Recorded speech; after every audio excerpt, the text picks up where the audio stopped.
même il de paix koba de baba douani trisat koba tema biamanhinga. Elles sont au total 60 femmes en provenance de 6 groupements dont 2 de Bukumbe. À travers le projet Tidisati pour la séance de sensibilisation et de démonstration culinaire. Et leur apporter des conseils sur le consommer local. Fidèles amis auditeurs de la Radio Nantes FM, merci de nous préférer. Merci de rester connectés pour suivre cette émission basée sur le consommant local. Aujourd'hui, nous allons parler des produits agricoles locaux. C'est quoi un produit agricole sain? Pourquoi? Au Bénin, Île de Paix soutient des petits agriculteurs dans l'amélioration de leurs conditions de vie. Pour cela, les producteurs s'investissent dans des projets de développement d'une agriculture plus durable. C'est-à-dire une agriculture qui respecte l'environnement, procure une alimentation saine et diversifiée et ramène un revenu financier à la famille. La mise en place de cette agriculture durable est aussi appelée transition agroécologique.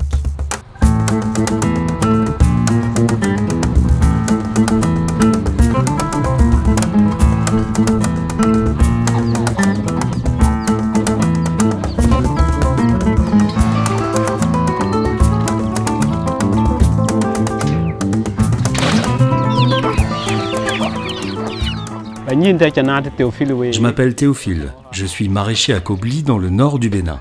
Je travaille à ce que notre ferme devienne agroécologique. Avec mon épouse, on fait maintenant du compost pour enrichir les sols. On produit nos propres semences et de manière organique et on a diversifié notre production. On cultive des légumes, du maïs, du coton et on élève des poules. C'est important pour s'adapter toujours plus à notre climat et assurer notre sécurité alimentaire.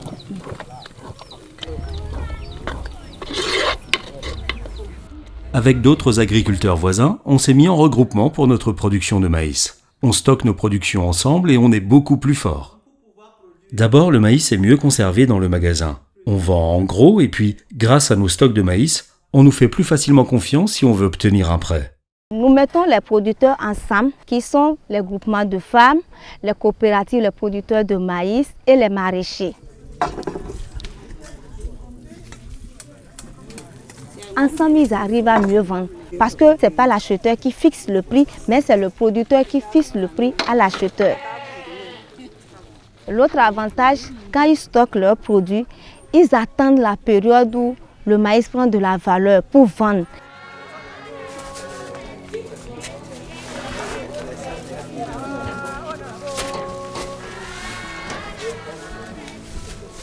Dans les villes et les villages, au sud comme au nord du Bénin, des familles d'agriculteurs ont déjà entamé la transition vers une agriculture durable. Grâce à des techniques respectueuses de l'environnement, les producteurs améliorent leur sécurité alimentaire en cultivant des variétés d'aliments et s'assurent d'avoir un revenu convenable grâce au stockage, à la transformation et à la vente groupée de certains de leurs produits. Pourtant, malgré toutes ces améliorations, les agriculteurs du nord du Bénin font face à de nombreux défis qui les empêchent de développer encore plus leur activité. Les changements climatiques, par exemple, intensifient les saisons de sécheresse et de pluie, ce qui rend les périodes de production et de récolte plus difficiles à préparer. De plus, il est parfois compliqué pour les petits producteurs d'avoir accès au marché ou à des lieux de vente, soit parce qu'ils se situent trop loin, soit parce que les récoltes ne sont pas assez grandes pour répondre aux attentes des clients. Et puis, dans ces lieux de vente, les agriculteurs doivent souvent faire face à des produits concurrents qui proviennent d'autres régions du monde et qui sont vendus à bas prix. Alors, comment faire évoluer cela ? Comment créer un contexte qui sera plus favorable pour les producteurs et les soutenir dans leur agriculture durable ?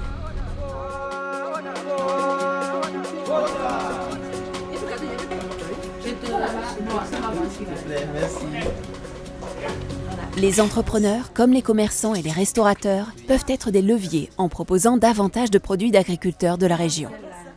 C'est pour cela qu'Île de Paix soutient un réseau d'acteurs pour la consommation locale et saine.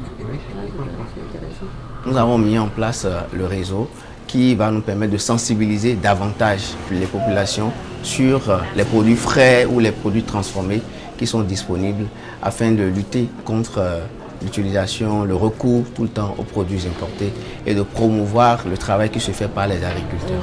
Confiture, c'est 500. Pour moi, c'est important de proposer une alimentation locale à mes clients parce que c'est l'un des moyens les plus sûrs de contrôler son alimentation déjà. Et c'est l'un des moyens les plus sûrs de contribuer à l'économie locale.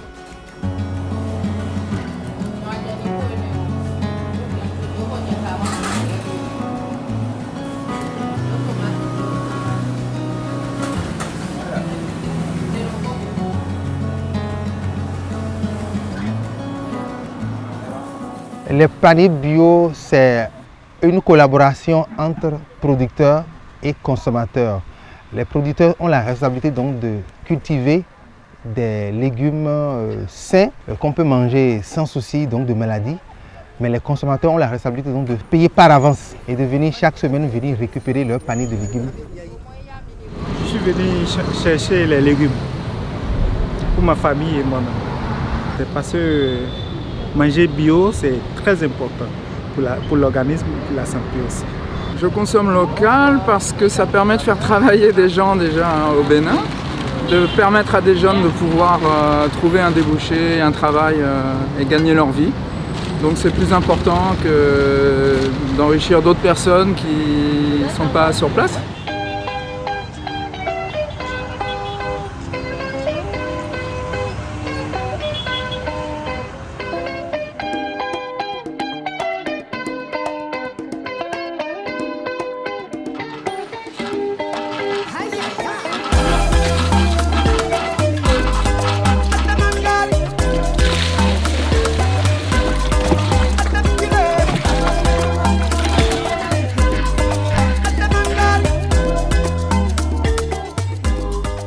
Tout ce que les producteurs de Tidisati et transformatrices de Tidisati produisent est consommé sur place ici. Puis il y a aussi d'autres consommateurs en ville. D'autres viennent acheter, d'autres envoient des commandes et puis on leur envoie ça. Le circuit court est développé. J'étais allée au jardin pour m'approvisionner en légumes que j'utilise ici au château parce que je suis restauratrice. Je sais que là-bas c'est bio hein, et le coût est abordable. Et bien c'est du naturel surtout, c'est du naturel. Je vois ce que j'achète, je suis sûre de ce que j'achète. Je suis sûre d'offrir le meilleur à mes clients. Les autorités, qu'elles soient nationales, régionales ou locales, ont elles aussi un rôle à jouer dans la mise en place d'un contexte favorable à l'alimentation responsable.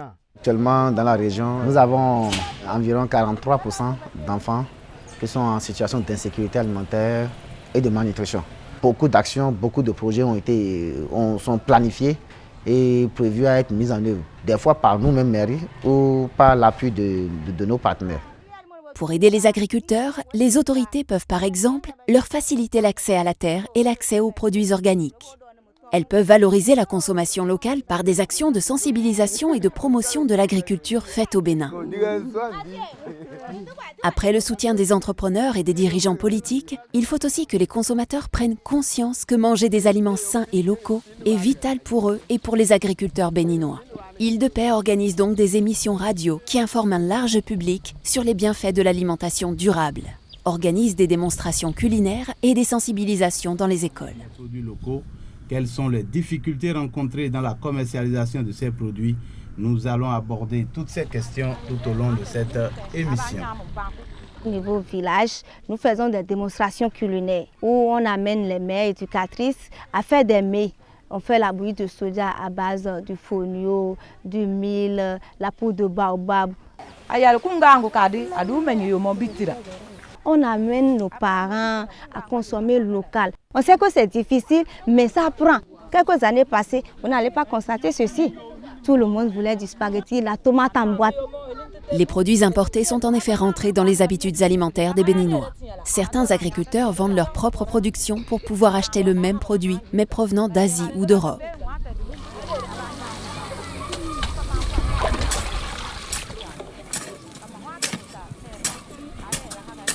Nous faisons de la sensibilisation parce que on s'est dit que pour changer les habitudes, il faut commencer par les plus jeunes. Donc avec Île de Paix, nous avons élaboré une tournée de sensibilisation dans les écoles. En effet, l'alimentation durable n'est pas à aborder qu'avec les adultes. Dans les écoles aussi, il est important de discuter de ces questions avec les élèves. Cela permet aux jeunes d'échanger sur leurs connaissances et leur expérience en lien avec l'agriculture, de réfléchir à la diversité agricole et de prendre conscience de l'impact local et global des actions humaines sur la nature. Quel conseil vous allez donner à vos parents, à vos amis, à la maison? Oui, Sylvia. Nous allons dire aux parents d'acheter les légumes de notre jardin parce que Les graines sont de bonne qualité et les légumes là donnent de la santé. En organisant des séances de sensibilisation dans les écoles, les potagers servent de support pédagogique et les récoltes sont utilisées pour la cantine et pour la vente.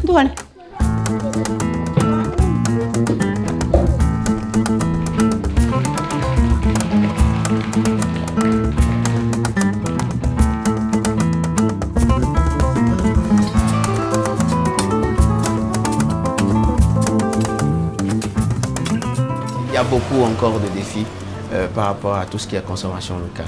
Il y a un rôle que l'État doit jouer pour promouvoir les produits, créer les conditions de promotion. Il y a un rôle que nous, entreprises, on doit jouer, donc nous rassurer qu'on met des produits qui sont de bonne qualité sur le marché. Et il y a aussi les consommateurs qui doivent davantage consommer les produits pour que la chaîne soit huilée et que ça soit bon pour tout le monde.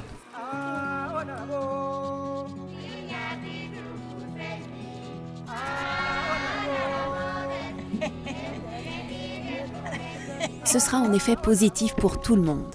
Pour l'agriculteur et sa famille, bon pour les citoyens qui consomment les produits et bien meilleur pour notre belle planète. Comme dans le cycle d'une plante, on voit que chaque élément, chaque étape est essentielle au bon fonctionnement du circuit de l'alimentation durable. Cette mise en réseau local entre agriculteurs, transformateurs, commerçants, dirigeants politiques et citoyens, on peut la reproduire dans les villages au Bénin, comme à la capitale, mais aussi dans tout autre pays. Si les entreprises peuvent jouer un rôle en mettant en avant les produits locaux, si les autorités politiques ont le pouvoir de créer un contexte favorable pour les agriculteurs, et si les consommateurs prennent conscience des impacts de leur choix de consommation, alors avec l'ensemble de ces acteurs, les agriculteurs vont pouvoir améliorer leurs conditions de vie, lutter contre la pauvreté, renforcer leur propre sécurité alimentaire et soutenir la transition vers des systèmes alimentaires durables. Car c'est dans le développement de ces systèmes alimentaires durables que réside la plus grande opportunité pour le monde d'aujourd'hui et celui à venir.